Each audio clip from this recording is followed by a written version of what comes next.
We did want to chat a little bit about transfer deadline day, guys, because, I mean, you might not know, by the way, it is transfer deadline day. It isn't what it used to be. We don't have players showing up to football stadiums where they're not wanted. We don't have Sky Sports news presenters holding off fans doing obscene gestures behind their backs at football grounds. It isn't what it used to be. It doesn't mean, though, that the transfer window wasn't extraordinary, because it was. It's just that teams have got their house in order and complete deals far earlier in the window nowadays. So it takes away the last day drama, but it doesn't mean it wasn't a great window. So, Dave, we sent you away earlier on to give us a breakdown of all the big teams in the Premier League and how they performed over the last few months. You will be handing out the all-esteemed trophy, Who Won the Transfer Market?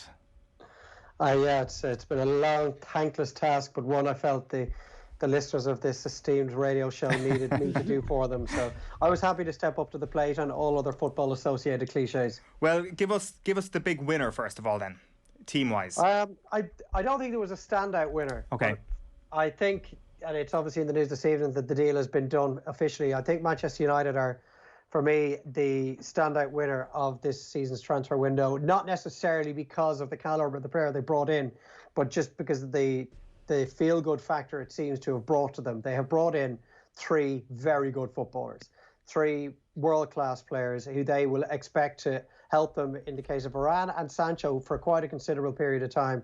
And then in terms of Ronaldo, maybe a year or two. But I mean, even though it's a 36-year-old Ronaldo and it's a far cry from the Ronaldo that left in 2009, it's still an incredibly exciting signing, whatever the reasons behind it are, whether it was ego, whether it was down to personnel, whether they genuinely feel he'll make a difference for them.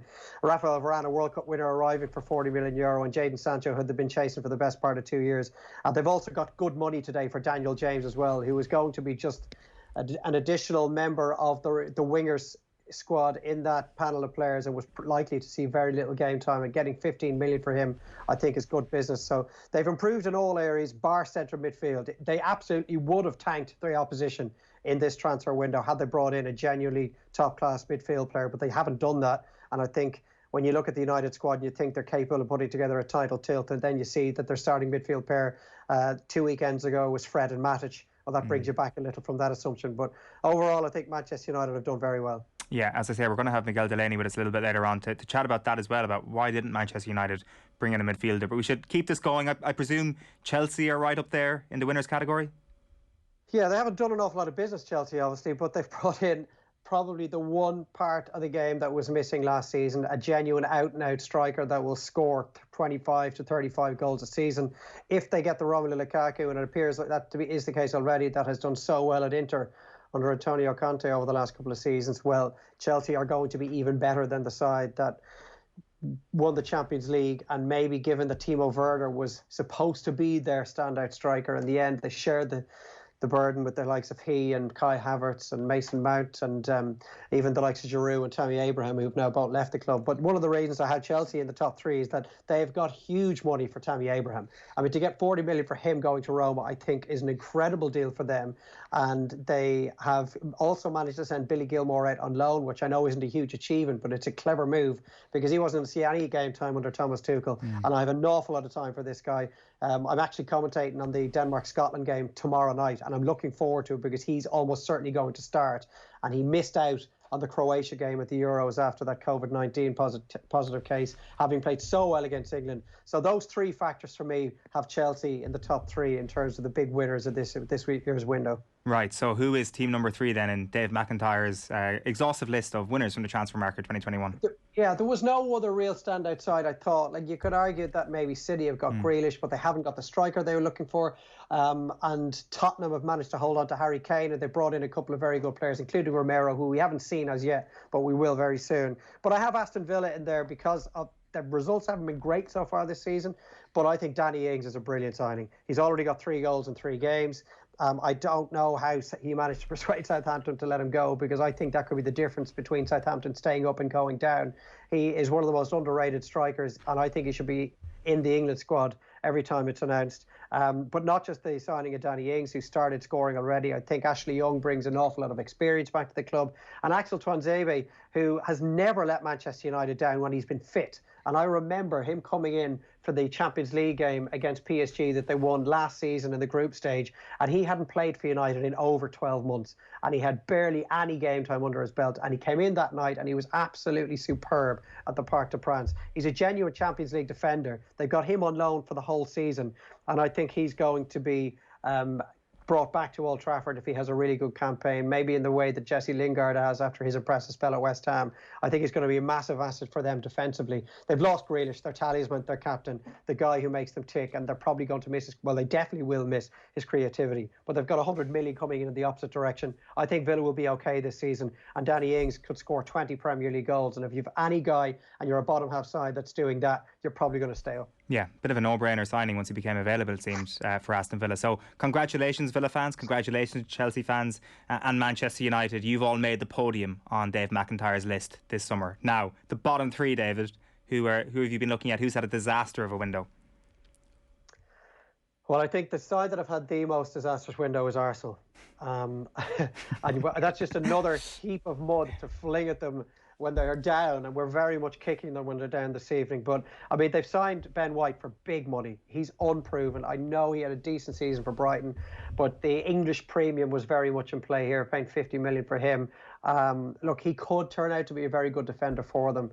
But I mean, aside from that, they already had Martin Odegaard. So yes, they brought him in on a permanent basis, but they had him on loan last season. He's a good player. I think Real needed to raise a bit of cash to try and fund their Mbappe bid. So getting 35 odd million for him, they probably feel that added to the Varane money is a very good piece of business. So it's not like it's a new signing. He was on the books already. And then the only other signing really is Ramsdale, and a second choice English goalkeeper for whom they've also paid big money. It's hardly going to get Arsenal fans' pulses racing. On the plus side, they've managed to kick Willian out the door, which is definitely a positive. Yeah. Because how he was brought to the club in the first place. But it doesn't cover over the issues they've had bringing in players of real quality and into a squad that is already looking devoid of any real leadership. I mean, Granit Xhaka just sums that up entirely. It's probably not a great sign of a football club when Willian is turning around and saying, yep, I'm happy to earn less per week by just not being here. That's how much I want to leave. Hector Bellerin, I am happy to earn less per week by going elsewhere to play my football. It is a bad thing when people are literally paying to leave your football club. So unfortunately, Dave, yes, they're right in at number one on the people who didn't do so good this transfer window. Who else is up there? I think Burnley are in big trouble. I watched no one game. Really. Well, Nathan Collins. They brought in Nathan Collins, who I don't think will be a starter for them, all things being equal. If everybody's fit, I don't see him ousting either James Tarkowski or Ben Mee from either one of those central defensive berths, unless Sean Dyche changes his formation, which would be the most unlike Sean Dyche thing that he's ever done in his managerial career. So I don't see that happening, but he's a very good defender to be able to come in if one of those two get injured, assuming they hold on to both of those two. And I haven't heard any murmurings over a potential exit for either Tarkowski or Ben Mee. And they brought in Maxwell Cornet, who's a Champions League experienced fullback from Lyon. But again, it's not going to make a massive amount of difference to them. They already have a pretty decent left back in Charlie Taylor, who's going to give Cornet a decent run for his money when it comes to securing that position on a long-term basis. And that's it. They haven't brought in any firepower up front. They haven't brought in any creativity into midfield. And I would say that Sean Dyche would have expected a little more backing. He wouldn't have anticipated an awful lot from a board of directors that has been pretty miserly when it comes to loosening the purse strings during his entire time there.